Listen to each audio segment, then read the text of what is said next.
The message buzzed in at 8:42 p.m. Asterisk, my sister's boyfriend is taking your place. He's more fun. Hope that's okay. Asterisk. I stare at the screen. No expression, no reaction. Just that brief pause when everything slows and your blood turns cold. Then hot again. I didn't argue. Didn't beg. Just responded. Understood. Then I started canceling. Flights, the cabin, the rental car. All of it. One by one. When I pressed confirm, her name still blinked on my screen.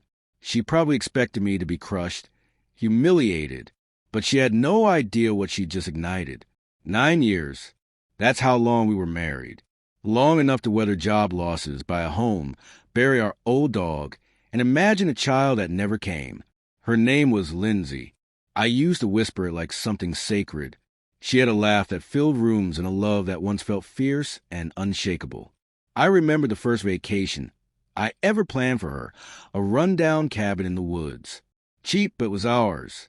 She cried happy tears and said no one had ever done something so thoughtful for her. This trip was supposed to echo that, a surprise birthday escape into the Rockies. Just us and her sister's family. I organized every detail. And then I wasn't fun anymore. The signs were faint at first. She smiled at her phone more than at me.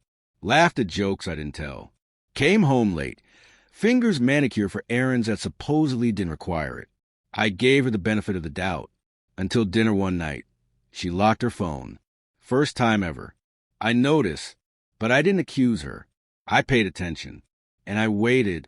One night, while she showered, I unplugged her phone and read a single text. Hope I get to fall asleep next to you this time. From Dylan. Dylan, her sister's boyfriend. The same guy who insulted my TV and spilled beer on my floor. That clown. She was sleeping with him. I didn't react. Didn't throw the phone. Just returned it to the charger and started working. Calm, focused. Rage makes people sloppy. I needed precision. The first move? Silence. 5 weeks passed.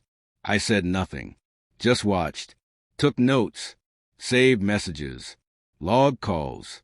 Transferred the cabin to my name. Canceled her flight. Redirected joint funds to a private account.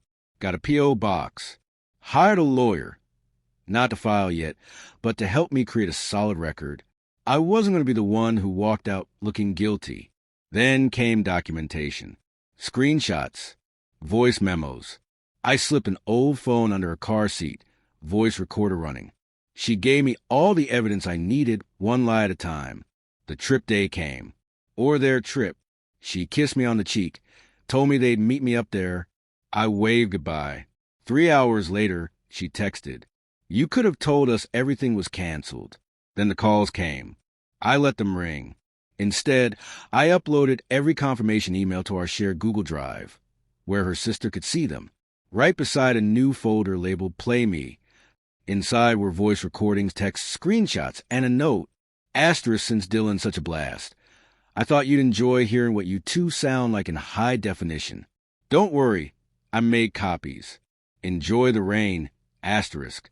6 hours later, they were standing outside a locked cabin in 40-degree downpour. Her sister called me sobbing. I let it go to voicemail.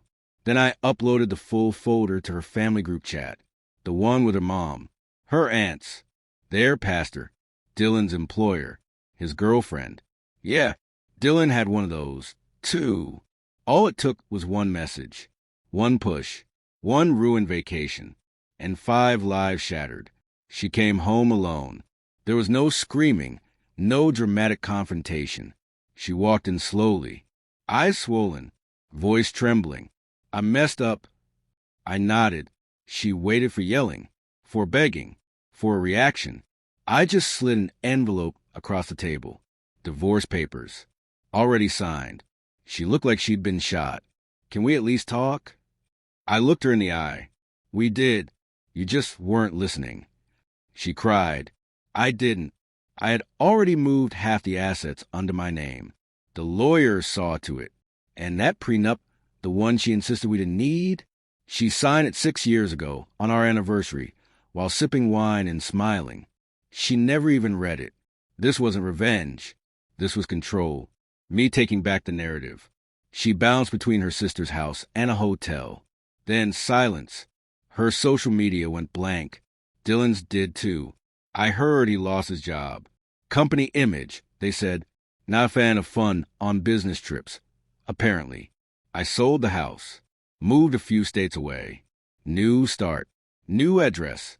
Same black coffee. Same long drives. I trust slower now, but I sleep better. Forgiveness? Overrated. Real strength is patience in the fire. Smiling through it. Waiting. Watching. And burning the bridge only when your side is paved and lit. Months later, she messaged, "Do you ever miss us?" I replied, "Not for a second." Then I blocked her. Some wounds fade. Others build armor. Mine became architecture. Blueprints.